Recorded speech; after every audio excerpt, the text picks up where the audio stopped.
Welcome back to Top 10 Awakened Insights. Today we will show you our top 10 videos about Do You Have Free Will? Starting with number 10. So free will or predestination is or did I say that right? No, determinism versus free will. Free will. It's kind of the more secular version of that. I guess my mind would say determinism, and my heart says free will. Number 9. The argument against free will, in my view, we can build an argument, I think, from a law of logic. The proposition that P must either be true or false, and it can't be both, it can't be neither. We can simply ask a question of any kind of mental activity. Is it determined or is it not? That is it determined by anything else or is it completely undetermined by anything? If it's undetermined by anything, then it's random, and you're by definition not in control of that which is random. If it's determined by something, then it's either determined by something further inside your mind or it's determined by something external to your brain. If it's determined by something external to yourself, if that's what's determining the action, then clearly you're not in ultimate control of that action. If it's something inside of yourself somewhere, then all you do is push the problem back and you ask the question again, is that thing determined or is it indeterminate? Either of which you are completely out of control in. If you say that it terminates in something like a soul, people like to do this. They say, well, look, with a religious philosophy, we have the benefit of introducing a soul. That doesn't solve anything. It's not a matter of having to explain the mechanism by which the soul brings about actions. That may well be a mystery. But if it is the case that whatever it is that's doing that is either determined or it's not, and that if it's not, it's random and therefore out of your control, and that if it is, it ultimately terminates in something outside of yourself or something random, and both of which are out of your control, free will cannot exist. Number 8. Well, everything is predetermined, so do we still have free will? If God already has a plan, then how free are we to change it? The simple conclusion is, God has a plan. He decides who you're going to marry, which means you will never marry the wrong person. God won't allow it. You marry the person God intends for you.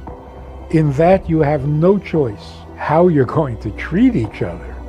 Yeah, there's where your choice comes in. So, you have the choice to never marry. Don't believe in marriage. You don't want to get married. You have that choice. But if you're going to marry somebody, it's going to be only the person that God chose for you. See, some things are a little too important for God to abandon to our fallible decisions and choices. Number 7. God is outside of time. He knows how this universe is going to turn out. But he elected to when he elected to create this universe, he elected that you and I would be standing here today, right now, but we're freely standing here today. He always knew it would be this way. And if we chose not to stand here today, he would have known that as well. So God is still sovereign and we still have free will.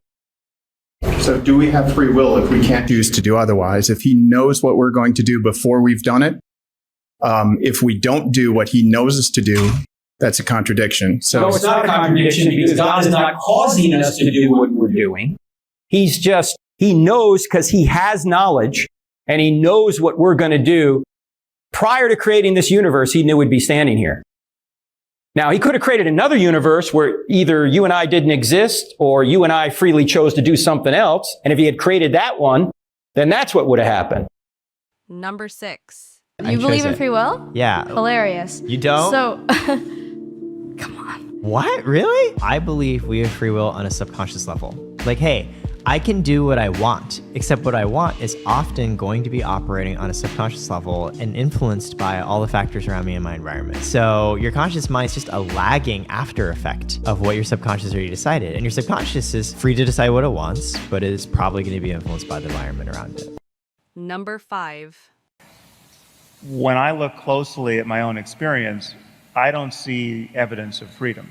So for instance, my experience of answering this question now, of hearing myself speak, like my struggling to get to the end of this sentence, and my ability to do it or not do it based on the neurochemistry, my uncertainty about whether it is yet a grammatically complete sentence, the little stumble you just heard in my mouth on that last word. Forget the sentence. Okay. No, but decide to put your hand on it. Absolutely everything in my experience is compatible with the absence of free will. And Number 4. First of all, the question is a computer deterministic? That is, once you push the button, the outcome is known perfectly. The answer is yes. A computer is nothing but a bunch of transistors. You push the on button and you get an output. Then the question is the human brain deterministic? Exactly. Are we programmed or do we have free will? Exactly. And that goes to the whole question of philosophy, religion. Why do we put people in jail? Why do we punish people? Our entire society rests on the question of free will. If we are a bunch of transistors, then there is no free will. So in some sense, I disagree with the hardcore determinists who say that we are nothing but a bunch of transistors masquerading as neurons that is totally deterministic, that one day we can model with a machine. I think that we do have some degree of free will. Number 3. You've got a perfect dichotomy. You've got two options that you can choose from. It's either the case that the universe is determined, and what we mean by that is that every single thing that occurs in the universe follows a chain of causation. So when I do anything, that's caused by something perhaps happening in my brain, and that's caused by something else in my brain, but maybe that's caused by something that I saw, so that's external to the brain, and the thing that I saw is caused by something else, and you can trace it all the way back to the beginning of the universe.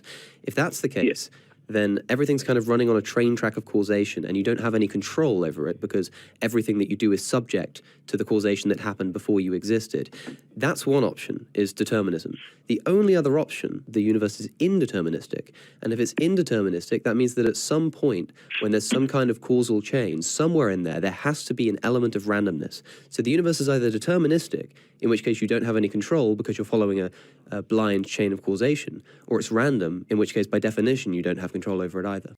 Number 2. The more I ask myself, how much free will do we have at all? And I don't care whether it's genetic or environmental. It doesn't matter. As it manifests, it's as it manifests. Because both of those will combine in whatever amount relative to each other to influence our behaviors. And what is the numbers? It's 70%, 80% of people in prison come from below the poverty line in society. Well, did they have the free will to not land in prison? If they're born in poverty and poverty statistically correlates with that. So I'm becoming a free will modernist, if you will, and recognizing, because if we come to terms with that as society, then there are no prisons. Whatever people were doing, you would look at the whole system of punishment differently.